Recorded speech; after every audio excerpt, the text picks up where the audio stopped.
Hello guys, welcome to UPSC point. दोस्तों, जैसा कि आप जानते हैं, भारत एक लोकतांत्रिक देश है। चाहे सरकार बनाना हो या कोई बिल पास करना, हर जगह बहुमत का अलग अलग रोल होता है। लेकिन क्या आप जानते हैं, बहुमत भी कई प्रकार के होते हैं, जैसे सामान्य बहुमत, पूर्ण बहुमत, प्रभावी और विशेष बहुमत। हर बहुमत के अलग अलग नियम और प्रक्रियाएं होती है। आज इस वीडियो में हम सभी बहुमतों को सरल भाषा में और व्यवहारिक उदाहरणों के माध्यम से समझने का प्रयास करेंगे और इस वीडियो के बाद आपको कभी भी दिक्कत नहीं आएगी। तो चलिए शुरू करते हैं। सबसे पहले हम बात करेंगे साधारण बहुमत की। तो दोस्तों, जब किसी सदन में उपस्थित और मतदान करने वाले सदस्यों में से आधे से अधिक सदस्य किसी प्रस्ताव के पक्ष में मतदान करते हैं, तो इस प्रस्ताव को हम साधारण बहुमत से पारित होना मानते हैं। इसको एक व्यवहारिक उदाहरण के माध्यम से समझते हैं ताकि आपको बहुत अच्छे से समझ आ सके। मान लीजिए आप लोकसभा में एक सांसद हैं और एक बिल लेकर आए हैं। बिल है नागरिकता से संबंधित, जिसमें लिखा हुआ है पाकिस्तान के नागरिकों को भारत की नागरिकता नहीं मिलनी चाहिए। जब आप प्रस्ताव लेकर आए, उस दिन लोकसभा में टोटल 400 सदस्य उपस्थित थे। ठीक है, यहाँ पर क्या बात हो रही है? उपस्थित और मतदान करने वाले सदस्यों में से आधे से अधिक। तो जब आप बिल लेकर आए तो टोटल 400 सदस्य उस समय उपस्थित थे। अब इन 400 में से आधे से अधिक सदस्य यदि आपका समर्थन करते हैं, मतलब 201 या फिर 201 से अधिक सदस्य आपका समर्थन करते हैं, तो आपका नागरिकता से संबंधित जो बिल है वह पारित मान लिया जाएगा। तो इस तरह से हमारा साधारण बहुमत काम करता है। देखिए, टोटल उपस्थित मतलब 400 सदस्य उपस्थित थे। उपस्थित में से आधे से अधिक यदि आपका समर्थन करते हैं, मतलब 200 या फिर 200 से अधिक आपका समर्थन करते हैं, तो आपका जो नागरिकता का बिल है वह साधारण बहुमत से पारित मान लिया जाएगा। कुछ और बात करते हैं इसकी विशेषताओं की। तो देखिए, इसमें कुल सदस्यों की संख्या कोई मायने नहीं रखती। मतलब यदि लोकसभा में 545 सदस्य हैं तो वो मायने नहीं रखते। यहाँ पर बात होती है केवल उपस्थित और वोटिंग करने वाले सदस्यों के बहुमत की। ठीक है, तो यह सबसे सामान्य प्रकार का बहुमत है। इसका यूज कहाँ कहाँ होता है? तो देखिए, जो नॉर्मल बिल होते हैं, साधारण विधेयक होते हैं, उनको पास करवाने में हम साधारण बहुमत का यूज करते हैं। अविश्वास प्रस्ताव को लाने या गिराने में हम सिंपल मेजोरिटी का यूज करते हैं। इसी के साथ साथ नए राज्यों का गठन, प्रवेश, स्थापना, मौजूदा राज्यों, केंद्र शासित प्रदेशों के क्षेत्र, सीमाओं और नाम में परिवर्तन के लिए हम सिंपल मेजोरिटी का प्रयोग करते हैं। नागरिकता से संबंधित जो प्रावधान है, अधिग्रहण और समाप्ति के लिए आप सिंपल मेजोरिटी मतलब साधारण बहुमत का यूज करते हैं। इसी के साथ साथ संसद की गणपूर्ति, संसदीय विशेष अधिकार और अंग्रेजी भाषा का प्रयोग। इसी के साथ वेतन भत्ते, राष्ट्रपति, राज्यपाल, स्पीकर और न्यायाधीश, इसी के साथ साथ सांसदों के जितने भी वेतन भत्ते होंगे उनका निर्धारण भी साधारण बहुमत से ही हमारा होने वाला है। तो आशा करूंगा कि आपको साधारण बहुमत बहुत अच्छे से समझ आ गया होगा। आगे बढ़ते हैं पूर्ण बहुमत की ओर। जब किसी प्रस्ताव के पक्ष में सदन के कुल स्वीकृत सदस्यों का आधे से अधिक समर्थन प्राप्त हो, तो उसको हम पूर्ण बहुमत कहते हैं। ये तो हो गई परिभाषा की बात। इसको हम आसान भाषा में एग्जाम्पल से समझते हैं।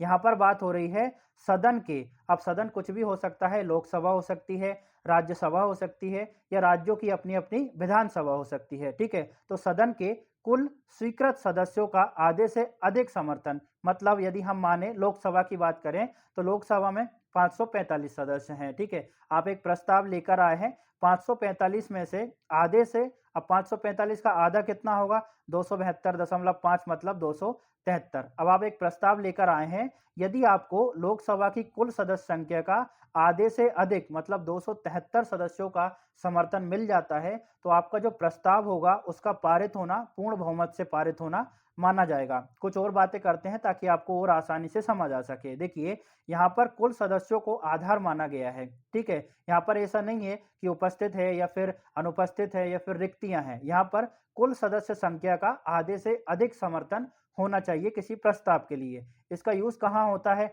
सरकार बनाने के लिए हम पूर्ण बहुमत का यूज करते हैं। किसी दल द्वारा बहुमत साबित करने के लिए भी हम पूर्ण बहुमत का उपयोग करते हैं। पूर्ण बहुमत का सीधा सा मतलब यह है कि टोटल सदस्य संख्या का आधे से अधिक यदि आपको उस प्रस्ताव के पक्ष में मिल जाता है तो आपका प्रस्ताव पारित हो जाता है और पूर्ण बहुमत से पारित होना उसका माना जाता है। आगे बात करते हैं हम प्रभावी बहुमत की। तो देखिए दोस्तों, जब किसी प्रस्ताव को पारित करने के लिए रिक्त सीटें घटाकर केवल कार्यरत सदस्यों में से आधे से ज्यादा का समर्थन मिलता है, तो उसको हम प्रभावी बहुमत कहते हैं। इसको एक उदाहरण से समझते हैं। मान लीजिए आप लोकसभा के एक सांसद हैं, ठीक है? आपको स्पीकर काफ़ी परेशान कर रहा है, आपको बिल्कुल नापसंद है वो इंसान, तो आप उसको हटाने के लिए एक प्रस्ताव लाना चाहते हैं। आप लोकसभा के सांसद हैं और स्पीकर को हटाने के लिए आप प्रस्ताव लाना चाहते हैं। स्पीकर को कैसे हटाते हैं? प्रभावी बहुमत या फिर तात्कालिक बहुमत से, दोनों की बात एक ही है। स्पीकर को हटाने के लिए आप प्रस्ताव लाए, तो लोकसभा में लेकर आए। लोकसभा की सदस्य संख्या कितनी है? 545। अब इस 545 में 5 रिक्तियाँ हैं, 5 सीटें खाली हैं। अब ये 5 सीटें कैसे खाली हो सकती है? जैसे कोई सांसद मर गया है, ठीक है? किसी ने इस्तीफ़ा दे दिया है, कोई राज्यसभा के लिए चुना गया है तो वो सीट खाली हो गई है, या फिर उसको दल-बदल की वजह से हटा दिया है। तो 545 टोटल सीटें हैं, ठीक है? और 5 सीटें रिक्त हो गई। अब बची कितनी? 540। अब इन 540 में से आधे से अधिक यदि सदस्य आपका समर्थन करते हैं स्पीकर को हटाने वाले प्रस्ताव का, तो आपका जो प्रस्ताव है ना, वो पारित मान लिया जाएगा। मतलब 540 का आधा कितना हो गया? 270। 270 से अधिक यदि 271 लोग भी आपका प्रस्ताव का समर्थन करते हैं, तो आपका जो प्रस्ताव है ना लोकसभा स्पीकर को हटाने का, वो पूरी तरह से लोकसभा से पारित मान लिया जाएगा। यहाँ पर यही बात कही गई है कि रिक्त सीटों को घटाकर केवल कार्यरत, अब रिक्त सीटें हमने घटा दी, ठीक है? 5 घटा दी तो बची 540। अब 540 का आधे से ज़्यादा, तो 540 का आधे से ज़्यादा कितना हो रहा है? 271। अगर इतने लोग समर्थन करते हैं तो स्पीकर को हटाने का प्रस्ताव आपका लोकसभा से पारित हो जाएगा। कुछ और बात करें इसका यूज़ कहाँ होता है, तो लोकसभा अध्यक्ष को हटाने के लिए इसका यूज़ होता है। उपराष्ट्रपति या फिर राज्यसभा के सभापति को हटाने के लिए प्रभावी बहुमत का उपयोग होता है। यहाँ पर हमारे जो कॉन्स्टिट्यूशन है उसमें लिखा हुआ है कि लोकसभा अध्यक्ष को हटाने के लिए तात्कालिक सदस्यों का बहुमत चाहिए। तात्कालिक और प्रभावी एक ही बात है, आपको यहाँ पे कंफ्यूज नहीं होना है। आगे बात करते हैं विशेष बहुमत की। देखिए दोस्तों, विशेष बहुमत की कोई निश्चित परिभाषा नहीं है। इसका जो यूज़ होता है अलग-अलग मामलों में अलग-अलग तरीके से होता है। जैसे अनुच्छेद 249 मतलब 249 और 312 के लिए विशेष बहुमत अलग प्रकार का है। इसी के साथ संविधान संशोधन करने के लिए अलग प्रकार का विशेष बहुमत का प्रयोग किया जाता है। राष्ट्रपति पर यदि महाभियोग का मामला है तो उसके लिए अलग तरह का विशेष बहुमत का यूज़ होगा, और जीएसटी के लिए 3/4 बहुमत का उपयोग किया जाता है। तो यहाँ पर भी अलग तरह का विशेष बहुमत का उपयोग किया जाएगा। इस तरह से विशेष बहुमत की कोई निश्चित परिभाषा नहीं है, अलग-अलग मामलों में हमारा विशेष बहुमत बदल जाता है। ऐसा क्यों है? देखिए दोस्तों, सभी चीज़ें एक समान नहीं है। अगर हम कॉन्स्टिट्यूशन की बात करें, संविधान की बात करें, तो जो महत्व नागरिकता का है, वही महत्व आपके मौलिक अधिकारों का नहीं है, ठीक है? जो महत्व आपका डीपीएसपी का है, वही महत्व आपका संसद का नहीं है। तो अलग-अलग इम्पोर्टेंस है हर चीज़ का। इसी वजह से यहाँ पर जो विशेष बहुमत है ना, वो भी अलग-अलग तरीके का दिया हुआ है। एक-एक करके हम समझते हैं ताकि आपको बहुत आसानी से और बहुत सरलता से समझ आ सके। सबसे पहले हम बात करते हैं कि आर्टिकल 249 मतलब 249 और 312 में जो विशेष बहुमत का उल्लेख है, उसके बारे में। आर्टिकल 249 कहता है कि संसद राज्य सूची के विषय पर कानून बना सकती है। इसी तरह से 312 जो है वो नई अखिल भारतीय सेवाओं के निर्माण से संबंधित है। यहाँ पर जो 249 और 312 में जो विशेष बहुमत का उल्लेख है ना, उसका प्रयोग होगा सिर्फ और सिर्फ राज्यसभा में, क्योंकि ये दोनों प्रावधान है ना वो राज्यसभा से ही शुरू होते हैं। अखिल भारतीय सेवाओं का निर्माण होगा तो वो भी राज्यसभा ही शुरुआत करेगी उसका, और 249 संबंधी मामले में भी राज्यसभा ही शुरुआत करेगी। चलिए इनको देखते हैं, आखिरकार ये जो बहुमत का उल्लेख किया गया है 249 और 312 में क्या है। तो ये है राज्यसभा में, यहाँ पर लिखा हुआ है राज्यसभा में उपस्थित और मत देने वाले सदस्यों का 2/3 बहुमत। इसको एक उदाहरण से समझते हैं ताकि आपको आसानी से समझ आ सके। मान लीजिए आप एक राज्यसभा के सांसद हैं और आप नई अखिल भारतीय सेवाओं को निर्माण करना चाहते हैं, ठीक है? आप भारतीय जल सेवा की निर्माण करना चाहते हैं, तो आप एक प्रस्ताव लेकर आए, ठीक है? अब जिस दिन आप प्रस्ताव लेकर आए हैं, उस दिन टोटल 150 सदस्य मौजूद थे। राज्यसभा में कुल कितने सदस्य हैं? 250 हैं, ठीक है? जब आप प्रस्ताव लेकर आए तो 150 सदस्य थे। अब उपस्थित कितने थे? 150। तो यहाँ पर क्या बात हो रही है? उपस्थित। तो 150 उपस्थित थे और मत देने वालों का 2/3 बहुमत। तो 150 का 2/3 कितना होता है? 100। मतलब यदि आप प्रस्ताव लेकर आए नई अखिल भारतीय सेवाओं के निर्माण की राज्यसभा में, तो 150 में से 2/3 मतलब 100 सदस्य यदि आपका समर्थन करते हैं, तो राज्यसभा से नई अखिल भारतीय सेवा के निर्माण के लिए प्रस्ताव को पारित मान लिया जाएगा। फिर ये प्रस्ताव आपके लोकसभा में जाएगा और वहां पर सामान्य बहुमत से प्रस्ताव पारित होगा। तो इस तरह से हमारा विशेष बहुमत जो 249 में है और 312 में है वो काम करता है। अब बात करते हैं अनुच्छेद 368 में जो विशेष बहुमत का उल्लेख किया गया है उसके बारे में। जैसा कि हम जानते हैं 368 जो अनुच्छेद है उसमें संविधान संशोधन से संबंधित प्रावधानों का उल्लेख किया गया है। तो यहाँ पर जो बहुमत होगा काफी कठोर होने वाला है। जैसे यहाँ पे लिखा हुआ है सदन की कुल सदस्य संख्या का बहुमत प्लस उपस्थित और मतदान करने वाले सदस्यों का कम से कम 2/3 बहुमत। अब यहाँ पे सबसे पहले क्या लिखा है, सदन की कुल सदस्य संख्या। अब देखिए जैसा कि हम जानते हैं कि संविधान संशोधन से संबंधित जो प्रस्ताव हैं वो कहीं भी लाए जा सकते हैं, जैसे लोकसभा में भी ला सकते हैं और राज्यसभा में। तो सदन का क्या मतलब हो गया, लोकसभा या फिर राज्यसभा की कुल सदस्य संख्या का बहुमत प्लस उपस्थित और मतदान करने वाले सदस्यों का कम से कम 2/3 बहुमत। इसको एक उदाहरण से समझते हैं। मान लीजिए जब आप प्रस्ताव लेकर आए संविधान संशोधन से तो उस समय सदन में कितने सदस्य मौजूद थे, 480। अब 480 का 2/3 कितना होता है आपका, 320। ठीक है, तो यहाँ पे क्या लिखा हुआ है, कुल सदस्य संख्या का बहुमत। यदि हम लोकसभा की बात करें तो लोकसभा का जो कुल सदस्य संख्या का बहुमत मतलब कुल सदस्य संख्या है 545, उसका बहुमत कितना होगा, उसका आधे से ज्यादा होगा। ठीक है, मतलब 273 होगा। तो ये 320 में 273 अपने आप ही आता है। ठीक है, इसी के अंडर आता है। और 2/3 बहुमत की यहाँ पर बात हो रही है तो 2/3 बहुमत तो ये 480 से हमारा पहले ही हो चुका है। मतलब आपका दोनों चीजें अच्छे से होनी चाहिए, कुल सदस्य संख्या का बहुमत भी होना चाहिए और उपस्थित और मतदान करने वाले सदस्यों का 2/3 बहुमत भी होना चाहिए। तो एक तो 368 का ये हो गया। दूसरा ये है कि कुछ मामले ऐसे हैं संघीय ढांचे से संबंधित, तो उनमें आपका विशेष बहुमत तो चाहिए, मतलब ये तो आपका चाहिए ही चाहिए। साथ में आपका आधे जो राज्य विधानसभाएं हैं ना उनका अनुसमर्थन भी चाहिए।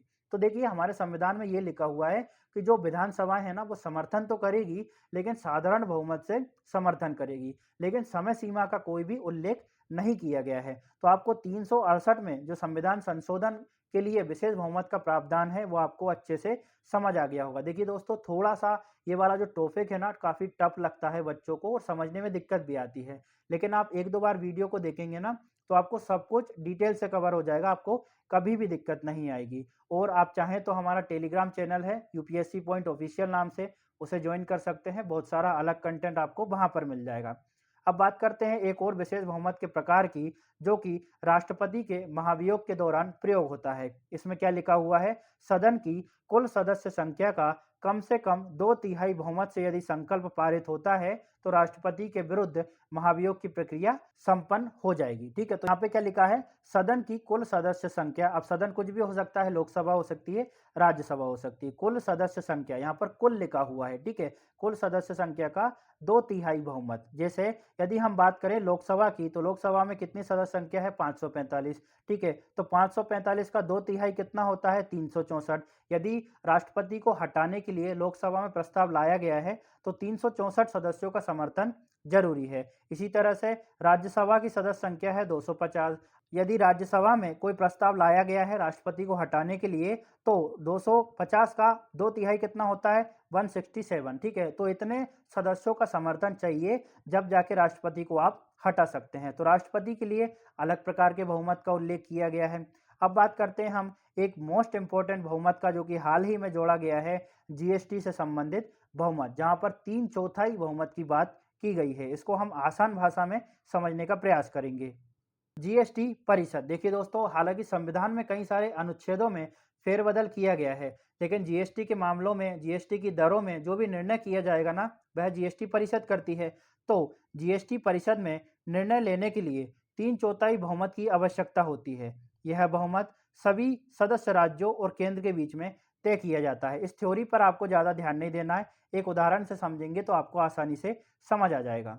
मान लीजिए आप किसी राज्य के मंत्री हैं और जीएसटी परिषद में एक प्रस्ताव लेकर जाते हैं और बोलते हैं कि कच्चा तेल जो है उस पर जीएसटी लगना चाहिए या फिर उसकी दर में कुछ भी परिवर्तन होना चाहिए, जो भी आपका मन है आप बोलते हैं। ठीक है, आपको आपके प्रस्ताव के लिए कम से कम 3/4 लोगों का समर्थन चाहिए। मतलब अगर 100 यूनिट है, ठीक है, तो 100 यूनिट का 3/4 कितना होगा, 75 यूनिट, मतलब 75 लोगों का आपको समर्थन चाहिए, तब जाके आपका प्रस्ताव पारित होगा। दोस्तों ये जो 3/4 है ना, उसमें से 2/3 हिस्सा है राज्यों का, ठीक है? और केंद्र का हिस्सा है 1/3, मतलब 75 में से 2/3 मतलब 50 यूनिट जो हिस्सा है वो राज्यों का है, और 75 का 1/3 मतलब 25 यूनिट जो है वो केंद्र की है। यदि 25 और 50 दोनों मिल जाते हैं तो 75 हो जाते हैं। इस तरह से केंद्र और राज्य दोनों मिल जाएँगे तो आपका जो प्रस्ताव है ना वो पारित हो जाएगा। मतलब अगर 75 वोट आपको मिल जाते हैं तो आपका जीएसटी में कोई भी प्रस्ताव है वह पारित मान लिया जाएगा।